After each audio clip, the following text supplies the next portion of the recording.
Hello guys, welcome to another video. So this video I'm going to be showing you guys how I got this Bantu knot look.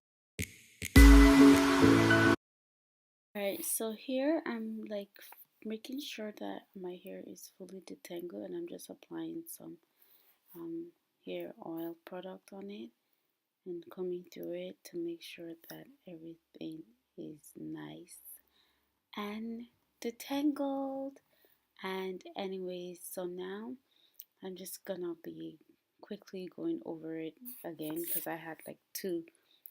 I think I put a leave-in conditioner and something else in it, like some hair herb thing.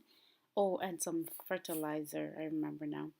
So that's what I'm putting in. This is on wet hair, so I was trying to get it done before my whole hair kind of like dried up, and that's pretty much it.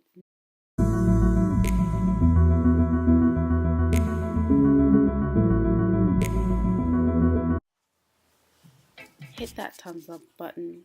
Thank you for watching. Oh yes, I had a friend that wanted to join the video, my little man. He wanted to say hello and he made me laugh.